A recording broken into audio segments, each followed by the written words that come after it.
Hey, what's up, everyone? It's time for episode 2 of Let's Take a Dive. I'm trying to do this while it's fresh in my mind. Obviously, I got my Des Bryant jersey on. I'm going to be as impartial as possible, but everyone knows when you're a fan of a team, it's kind of tough to do that. So, the Cowboys game just got over. Literally seconds ago, I watched both Mason Crosby's field goals go through. The one before the timeout and the one after the timeout. Now, one thing I do want to admit is that I called the score of the game just the wrong outcome. I said it'd be 34-31 Cowboys. It was 34-31 Packers. It was a good game. Cowboys looked absolutely awful on defense pretty much the whole game. The whole second half, well, the fourth quarter for sure, and then the end of the third quarter. The Rod Marinelli did a really good job at drawing up play calls on defense to get pressure on Rodgers and stuff like that. Overall, he did all right, I guess, but it started off a little rocky. Rodgers was on fire. I think they punted twice the whole game. He kept going down there. He had the one interception, but Rodgers just looked on fire. Mason Crosby, I mean, that's clutch field goal by him, a 56-yarder and a 50-yarder in the last 6 minutes of the game, 4 minutes of the game, whatever it was. So, it was a good game. It sucks for the Cowboys. I mean, as a fan, I'll tell you right now, we weren't supposed to get this far anyways. As soon as Romo got hurt, we were just like, well, whatever, it's another dead season. Dak came in, played great. I'm feeling good about him. I'm feeling good about Ezekiel. I don't know what Witten will do. He's got to be retiring sometime soon. But yeah, the Cowboys are looking good. They got a couple defensive issues they still need to figure out. Their offense should be just fine. So that's that. Also, disclaimer, I was supposed to record this after the Cowboys game when originally the Chiefs were supposed to play the Steelers first and then the Cowboys were supposed to play the Packers afterwards. But the Chiefs-Steelers game got postponed, so I may edit in a little clip of what I want to say about the Chiefs and Steelers game after that game's done tonight, or I may leave it till next week or something like that. So, yesterday, the Falcons beat the Seahawks 36-27. Both teams looked strong out the gate. I think each team scored on their first two possessions. And then there was the Hester 64-yard return that was called back from a penalty. And then the blooper in the end zone with Russell Wilson tripping over his lineman and falling down. So that's kind of where it started going downhill from the Seahawks. I said in my last week's episode that the deciding factor would probably be the fact that the Seahawks are on the road. They play substantially worse on the road, both defensively and offensively. But not only that, the Falcons play substantially better when they're at home. And that's pretty much what they did. The Seahawks met their quota for their normal averages as they do on the road. And the Falcons exceeded theirs. So everyone on the Falcons played good. Matt Ryan threw to 9 different receivers or something ridiculous. And yeah.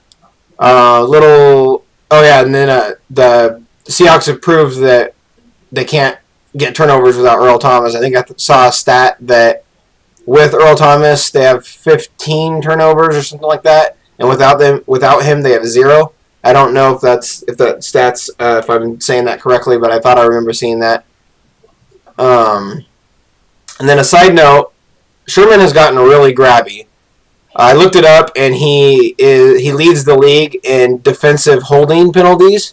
He's not that bad on pass interference, though. I think he only has 1 pass interference call. He's actually a really good on-ball defender still. But I think what's happening is maybe he's starting to get slower, or he's not really good at jamming the wide receiver anymore. So he gets beat right off the bat by anyone he's guarding, and then he ends up grabbing their jersey or their arm as he's trying to catch back up. That kind of showed in this game too. I think he had 2 that I saw that were called, and and one that I saw that wasn't called. But don't get me wrong. Thomas Rawls looks like he's going to be with the Seahawks for a little bit. He looks strong as long as he can stay healthy. Once they get Earl Thomas back, they'll be solid. I'm sure the Seahawks will address the offensive line over the offseason. They might go out and look for a stud wide receiver as well. I still don't think Jimmy Graham works in with their play calling that well. The touchdown that he did catch in the game wasn't really a Jimmy Graham style touchdown. That was more of a route that you send your slot receiver on. Maybe that's why it worked, is because it was kind of like, well, they're not going to run that play with Jimmy Graham. They're going to go over the top like they always do. But yeah, I think it'd be best for the Seahawks. They'd look stupid now to do it, but to trade Jimmy Graham back away for an offensive lineman or a wide receiver. And then they'll probably address it in the offseason. Tyler Lockett will come back. He's a really good speed guy for them. I think Devin Hester said he's retiring after this game, so he probably won't be back with them. But yeah, so Seahawks look like they're still going to be a contender. They're still the best team in the NFC West. I don't know if the Cardinals will address their issues. I don't know how long it'll take for the Rams or the 49ers to get back into the mix. But Falcons look really strong. This game I think they're both on Sunday. Falcons versus Packers. It'll be in Atlanta. The thing about the Packers, though, is they don't really have a stat that dwindles on the road. They kind of play good whether or not they're on the road or at home.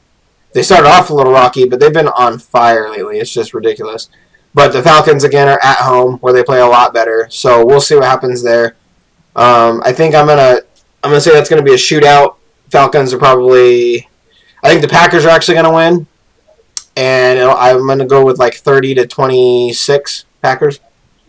I bet you the line will be about 3.5 points too. So it's right in the realm. And also yesterday, New England beat Houston 34-16. This game looked real rocky at the start. New England did not look good. The Texans' pass rush was amazing. And I actually, up until the Brock Osweiler interceptions, I actually thought that, or the first one, I actually thought that the Texans had a chance to beat the Patriots. I didn't think they had any chance whatsoever going into the game. I even said in my last episode that I would put money on it. If I had a large chunk of money to put on it, I'd go to Vegas and put money on it, and I would have bet the spread too. The spread was 16 points, which I think is the highest it's been in like 20 years or something. And I would have bet the 16 points. I think they ended up winning by 18. So, yeah, it did look rocky at first, and New England did not look good. I actually do think that whichever team wins in tonight's game with the Chiefs and the Steelers will beat New England, but I'm sure Vegas won't have that. I'm sure the majority of people won't think that either, but that's just what I think. The Texans looked pretty methodical with their play calling, which is weird to say because they're not very good on offense and they're not known for that or anything. So, but they did what they can do with Brock. They did short passes, but they did it in a methodical manner, not like how some teams treat their rookie quarterbacks, where they're just like, oh, just dip it, dip and dunk. Like it looked like it was planned to be this way. And then he had that one long bomb that Will Fuller dropped that was a perfect pass. So you got to give Brock that. I mean, he might not be a good quarterback, but he showed that he can make a good throw. I suppose any quarterback in the NFL should be able to do that, but once the turnovers happened, I felt like it was just like when a shark smells blood. Brady just took advantage of it after that. And, yeah. So like I said, the Packers just beat the Cowboys 34-31. And it bums me out. I'm a big Cowboys fan. I don't like to see them go down like that. They came back from a 18-0, I believe, or 18-point deficit. And no team's ever won with an 18-point deficit before, so I guess history repeats itself today. It looked like a really good game, and honestly, it had nothing to do with Dak or Zeke. They both played amazing. Des Bryant played amazing. Dak had that one interception that now it may just be taking the homer route and saying, oh, definitely it's never my team's fault. It's never my team's fault, because that's how most fans are. They're very tunnel visioned because they can never blame their team for anything. But anyone who knows me, I'm not like that. I will tell you that the Cowboys secondary blows. They can't play pass defense. They can't do deflections or anything like that. They can't turn the ball over, and honestly, they can't even tackle. The secondary blows. The linebackers we got a good linebacker core. I mean, Sean Lee's an All-Pro, and their pass rushers are decent. They're not great though, and they're probably their best pass rusher is now the rookie Randy Gregory, who has a bunch of issues with not being able to put the weed down for a second. So we'll see what happens if he decides to straighten up, or if the Cowboys go out and do an off-season move where they can get a pass rusher or something like that. We'll see there, but I thought the Cowboys, they played a really good game to start the game off. They had very good. They had good play calling, but they also had some bad play calling. And kind of what I mean by that is that when they started, they went down the field on their first drive and they only got 3, but they got points on the board. I thought they did a really good mix of different looks and different types of passes. They did a couple screens, they did a couple short passes, they did a couple long passes, some plays that had to develop, and things like that. So they just had a good mix of everything. Where they did some bad play calling is I remember there was a 3rd and 2 in the third quarter, and they didn't run it with Ezekiel Elliott, who averaged like 5.2 yards a carry this game or something like that. Why not run him when he only needs 2? I mean, I know that some people will say, well, the Packers are expecting it, but if the Packers are expecting it, then you would think that a pass would be the best play, but then when they end up passing it, the Packers are playing the pass. It's just kind of a game of chess that isn't really something you can predict. So why not run it and just get your free 3 yards that you're going to get from Zeke most of the time? I don't get that. They also had a 1st and 10 inside the 15 before the end of the half, and I think they ended up scoring on that drive, but they didn't give it to Zeke all 3 downs. They threw to Jason Witten 3 times in a row, and they ended up having to kick a field goal. But I don't know. It's just I like Scott Linehan's play calling. I thought he did a really good job. He had a lot of good, crazy looks and stuff. That definitely wasn't the reason that they lost the game. It was just Aaron Rodgers, man. That guy is just incredible. I don't know what to say about him. He's just crazy. I don't know who I'm going to root for. I mean, I know I said that I think the Packers will win against the Falcons, but I don't know who I'm going to root for. It'd be nice to see the Falcons there. It's a new team, a team that we really don't see, and all that stuff. But I also think that in the past 6 years or something, the Packers have probably been the best team collectively over that time period. They're always in the run. Any of their bad seasons are usually because of injuries. So, I mean, you can't really blame them for that. They've had a lot of running back issues. I mean, they're doing all this with their wide receiver turned running back. Almost embarrasses me that my team got ran on by a wide receiver. But, yeah, and then Rodgers just showed his awareness just right off the bat. Like, his quick snap that he did while the Cowboys were trying to substitute just put them on edge. So the Cowboys really had to watch out for that. They almost got him again, but the Cowboys called the timeout before Rodgers could snap the ball. But just things like that just is what makes your quarterback just crazy good. And Rodgers just has everything. He's got that ability to get outside the pocket. He's got that ability to run if he needs to. He's got a freaking zing on his ball, man. That guy, he just flicks his wrist and that ball goes sailing. And the first touchdown from Rodgers, though, was funny because it went right through Sean Lee's arms. Like, he had his arms up and it just dropped right down in. And if he would have just, it's just, I don't want to be the guy that calls it unlucky or the Green Bay Packers got lucky. But there's a few plays where I'm like, man, that was very, very fortunate for the Packers that happened. Two things out of this game that really pissed me off, though, is one, the pass interference or the holding call that happened on the last play. I guess it pissed me off at first because they called it pass interference. I really didn't think that ball was catchable. It looked like he stopped I think it was Jared Cook, stopped his route, and the ball sailed about 10 yards over his head, and they still called pass interference on it, and you can't call pass interference on a ball that's not catchable. So that kind of pissed me off, but there was clearly a lot of contact there, so I can't really say much about that. If they're going to call it catchable, they're going to call it catchable.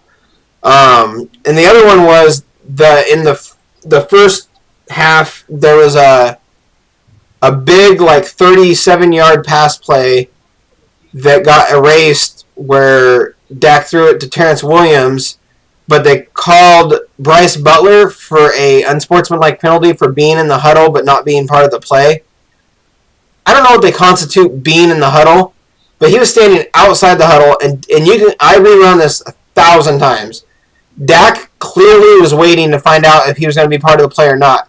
Once he left and ran away from the huddle, then they started the huddle. Like, that's what I see as a huddle, is anyone who is actually in the big circle while they're calling the play. There's zero chance that Bryce Butler heard any of the play calling or what was going on or any of that stuff. So I don't know that rule very well. I don't know what they constitute as being in the huddle, but they didn't technically start the huddle until after he left. So that kind of pissed me off because that was at least an easy 3 points. We ended up getting nothing out of that. We had to end up punting. So those are the two parts of the game that really pissed me off. Cowboys killed themselves again with penalties, though. They really ought to knock off their penalties. They had a few holding calls on offense. They had a few holding calls on defense. They had one illegal hands to the face call. They had 2 pass interference calls. They killed themselves, and a couple times it was really big plays either erased on offense or really big plays given away on defense. So they got to work on that. I know it's probably because their DBs aren't very good, and so they end up getting beat, and they have to use a bunch of contact to catch back up. But, like I said with Richard Sherman, he gets beat, and then he puts his hand, he gets real grabby to catch up, and the Cowboys, they suffer the same syndrome there. And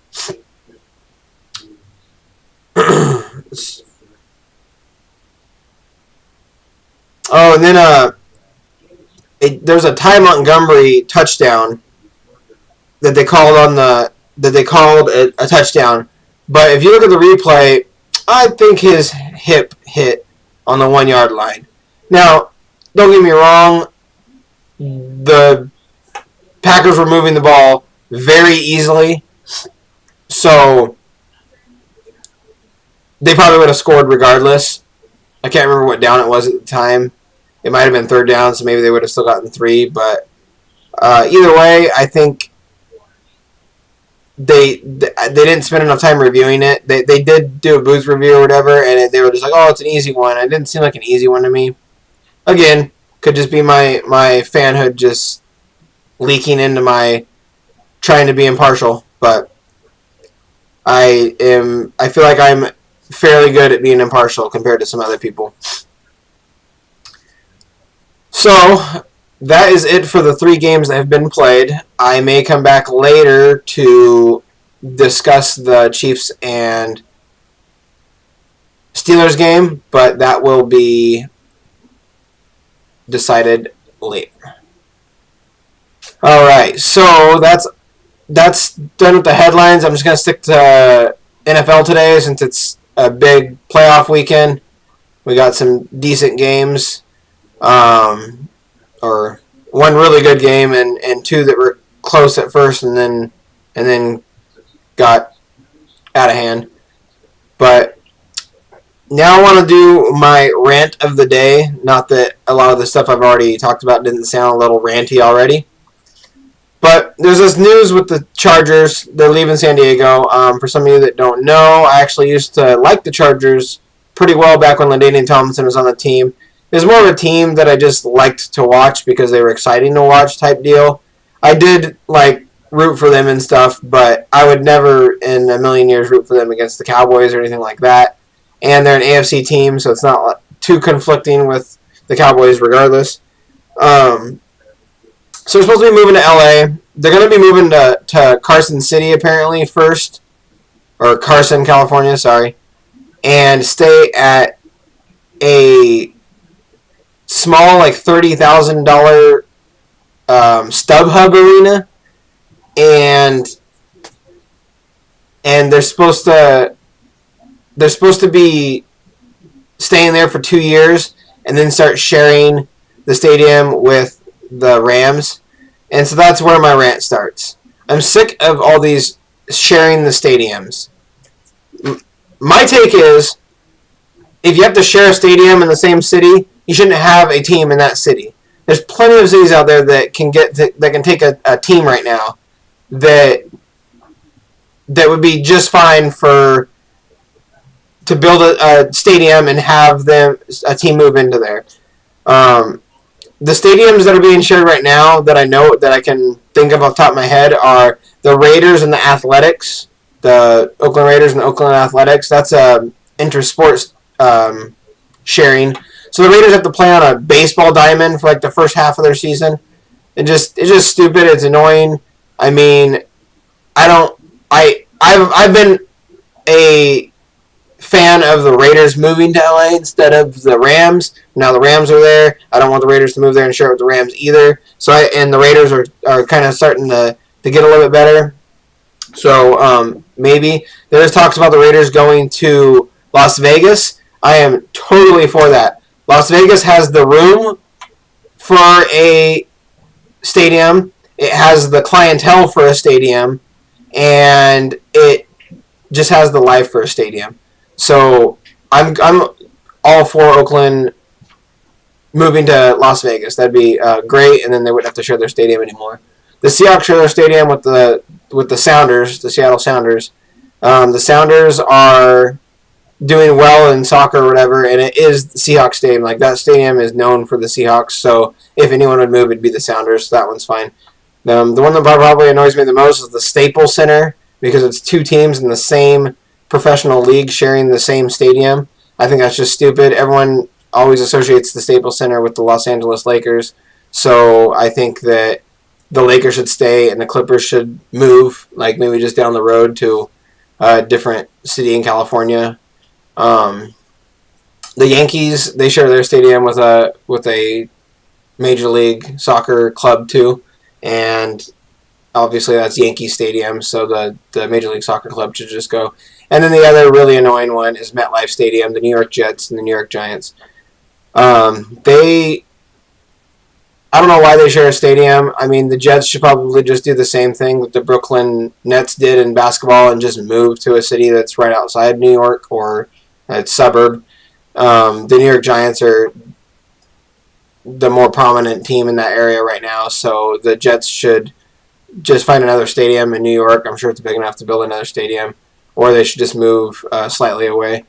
So it just drives me nuts that they're doing that. And then now the Chargers are supposed to be staying in this small stadium for 2 years and then move to share it with the Rams, and it's just dumb. It's like, why don't you just move to a city that can use a stadium? There's been talks about Las Vegas having their own stadium. There's been talks about there being an overseas stadium, like in London or something. I personally think that Portland, it's a very good fan city for the Portland Trailblazers. So I think they'd be awesome if they owned a NFL franchise. Another good stadium another good city that it's been rumored to house a team is the San Antonio Spurs are a really good fan base. So maybe having a NFL team in San Antonio, and there's talks about the Raiders moving there because they're already black and silver, just like the Spurs, and so that would mesh too. Another one that I personally like is Toronto.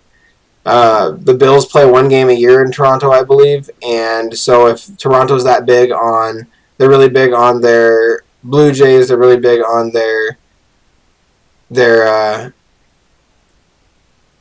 the Bills coming to the stadium, and they're really big on the Raptors. So them going to NFL team going to Toronto would be a good idea.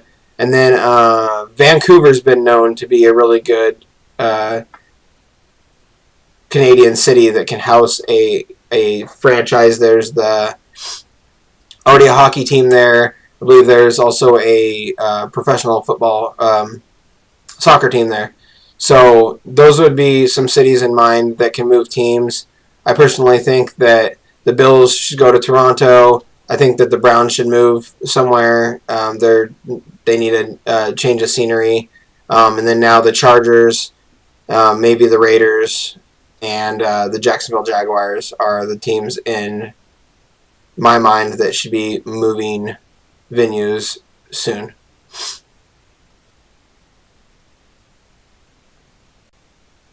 Okay, everyone, I am back from taking a small break to go to a relative's birthday party, as well as watching the end of the Chiefs and Steelers game. Steelers ended up beating the Chiefs 18-16.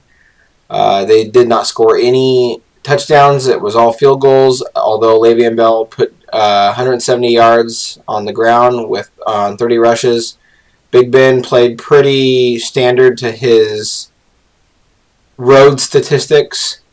Antonio Brown had over 100 yards receiving, but overall they didn't do amazing. The Chiefs did score a touchdown at the end of the game to put them at 16, and then they did score a 2-point conversion to tie it up with about 2 minutes and 30 seconds left.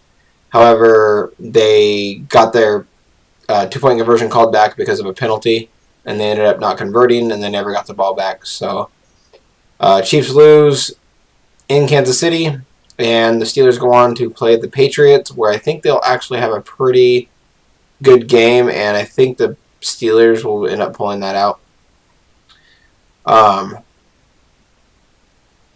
But yeah, I think so in conclusion, I think the Steelers will beat the Patriots in I wouldn't really call it a shootout, maybe a high-scoring game. I think it's going to get exciting at the end, so I'm going to say that the Steelers win 28-24, and I don't see much action happening early. I think it's going to take a while for them to get started. I don't know what the weather's going to be like in New England. I know in the past playoffs when games have went through New England, it's been real snowy games, so we'll see what that brings us, but should be a good game though. I can confess that I actually do not like the Patriots or the Steelers, so it's going to be hard to watch an AFC championship with two of the teams in the AFC that I hate the most. But you know, they both deserve it. They played very good. Actually, I think this is the 9th win in a row for the Steelers, so they're on a real hot streak right now, just like the Packers. So I wouldn't be surprised if we saw Packers Steelers in the Super Bowl. It'll be a rematch from 2012 or 2010 when the Packers beat them in the Super Bowl. So as far as the playoff games goes, that will be it on that matter. I do want to dive deeper into new coaching positions that have been filled or one that has not been filled in the NFL. The 49ers one is still up for grabs. Rumor is that the 49ers are strategically waiting to see what everyone's doing. It doesn't look like Sean Payton is going to be leaving New Orleans. That was a rumor that was out there. And it doesn't look like John Gruden is going to end up getting a job I doubt that he will last minute decide that he wants to coach again and end up coaching the 49ers. But the two candidates that are at the top of the 49ers list right now are Josh McDaniels, the offensive coordinator for the Patriots, and Kyle Shanahan, who was the coach for the Redskins, or the offensive coordinator for the Redskins. So there's also a GM spot that needs to be filled in San Francisco as well. And I heard an interesting talk show or whatever with Mike Shanahan. They asked him about if he wanted to coach, if he would want to coach again and all that stuff, and he mentioned that he feels like coaching now is more of a young coach type deal, and he actually recommended that if someone was to choose between him or his son Kyle, he would choose Kyle, because it's just a trend that's happening as the young coaches are going to start coming into fold, and they're going to start dominating the league because of their young strategies and things like that. So I actually recommend that the 49ers, if they can do it, hire Mike Shanahan as the GM and Kyle Shanahan as the head coach. Mike Shanahan did kind of put a subtle little piece of information in this interview that he thinks he could help a team get there, but he doesn't think that him coaching for a team is necessarily the end-all be-all. So I think with that, he was hinting that he would be better as a GM or a vice president of football operations, or one of those positions.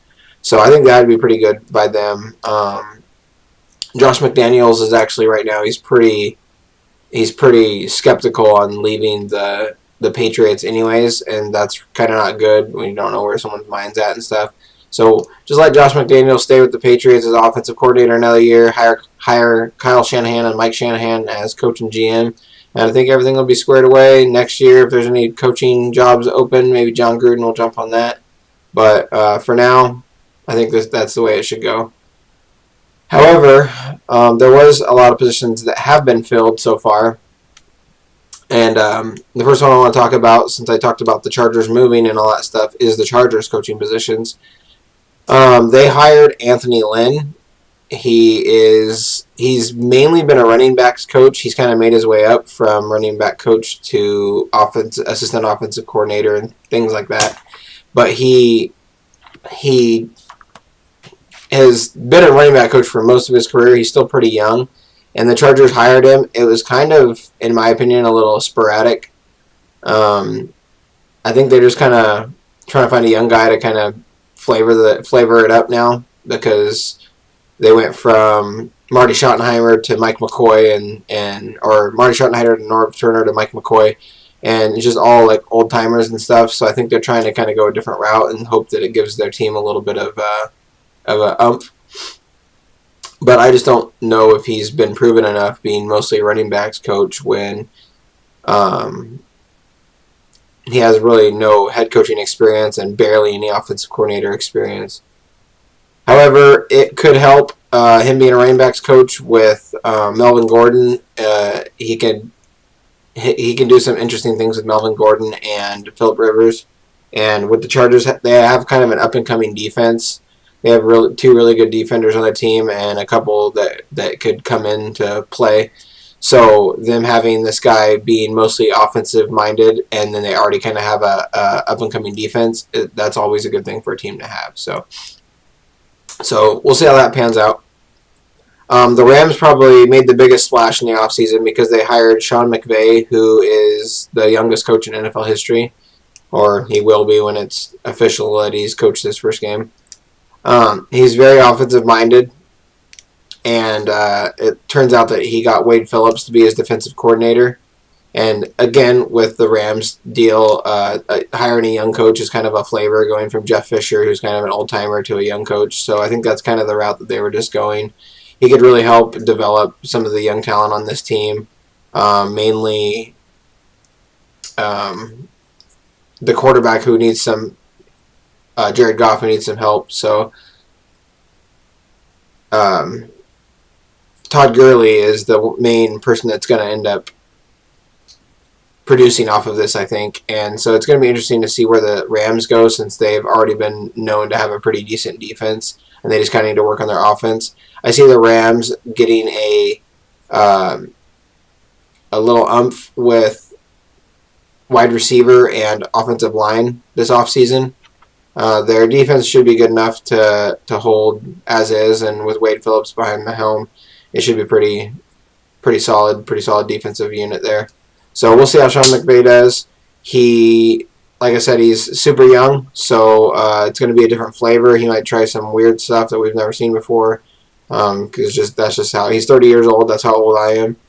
So, and that's just how young minds kind of work. I feel like I have a lot of plays that I've kind of came up with that I don't hardly ever see teams use, and I wonder if they don't use them because they don't want to get too crazy, or if they don't use them because it's just the crazy play that won't work in the NFL, and it's just for video games, or maybe lower level football play, like high school trickster type stuff and things. So yeah, I don't know what's in store there, but the Bills hired Sean McDermott. He's a defensive-minded coach. He was the defensive coordinator for the Panthers, who've been a pretty top defense for a while. It might be because of their players, but you always go back to the coach on how the players even think and play and react and things like that. So he's going to be opposite of what Rex Ryan was, because Rex Ryan was kind of a goofball and very player-friendly and things like that. This guy's probably going to be more of a hard ass, and he's really going to push his team. Maybe that's what the Bills need to get better. And then the criticism on him is because he's a defensive-minded coach, how's this offense going to do? I personally don't think the offense had an issue. I mean, Rex Ryan's a defensive-minded coach, and the Bills were the number one rushing team in the league this year. And I thought Tyrod Taylor played very well. So I don't think the Bills have an offensive issue. They might address some things on offense in the offseason, but I think that him being a defensive-minded coach, it will be best for the team.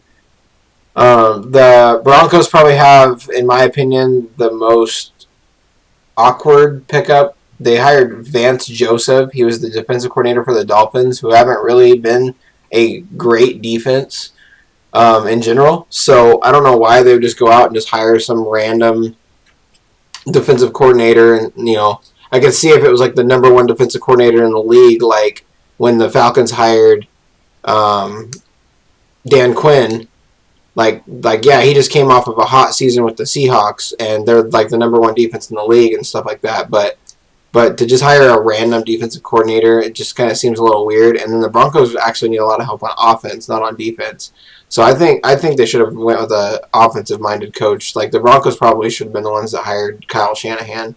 I don't know why that wasn't put on the table more, but Josh McDaniels already had a stint in Denver, so I don't think that they would have hired Josh McDaniels. But I don't know why they didn't look into Kyle Shanahan a little bit better.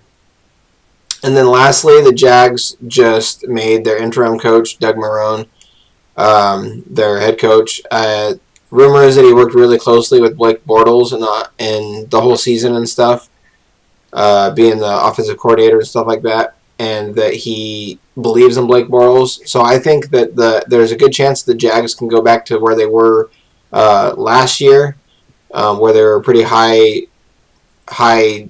offensive team. They had really good stats on offense. They probably need to get a solid running back, but they didn't have bad stats on offense last year, and Blake Bortles played out of his mind his career year or whatever.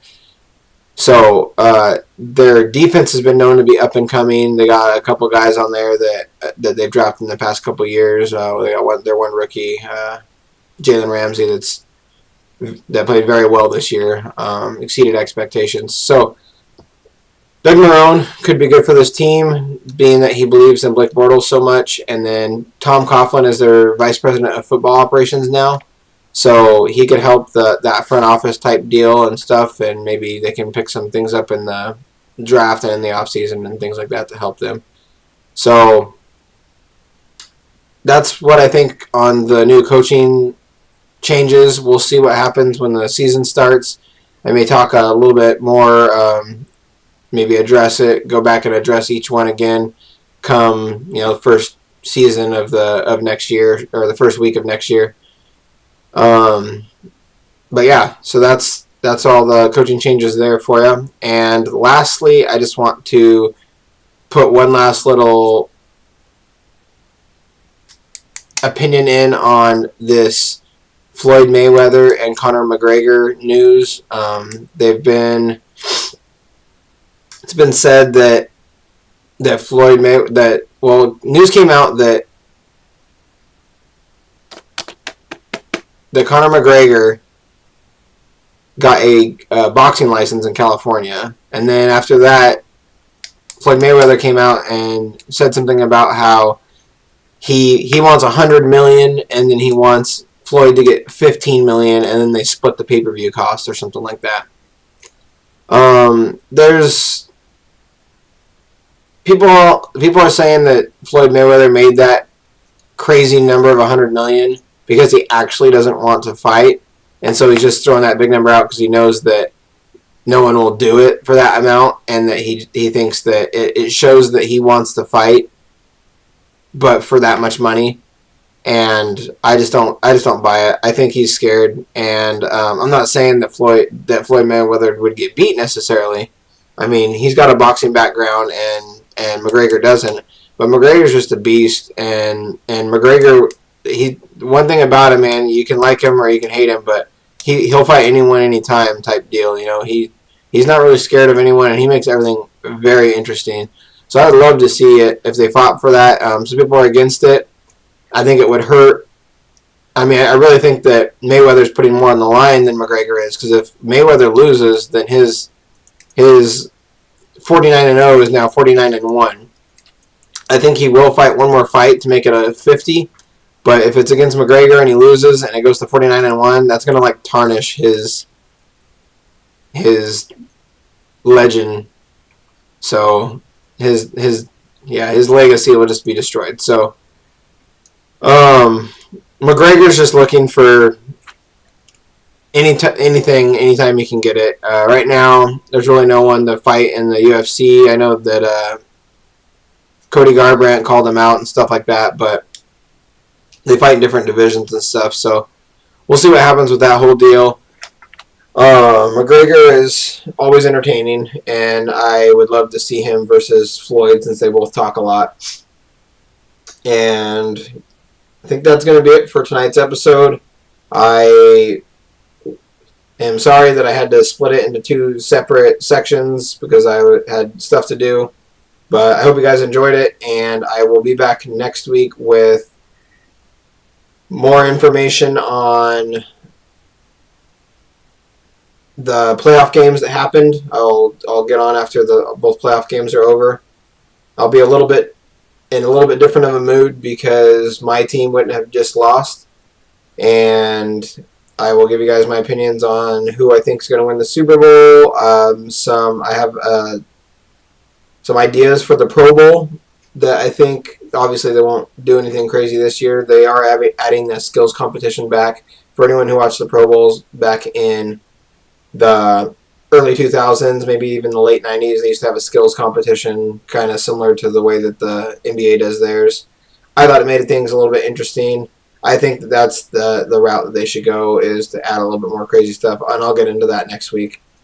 I also want to talk more about the off season, because I'm sure a lot of things are going to happen between now and next week on people deciding to retire and all that kind of stuff. But free agency doesn't open quite yet, so that'll be a whole different podcast. But yep, hope you guys enjoyed it. I'm sorry if I seemed a little down because my team lost, but it's going to happen now that they're gone. I hope to be able to spice it up a little bit and be as impartial as possible. So thanks for watching, and I will catch you guys next week.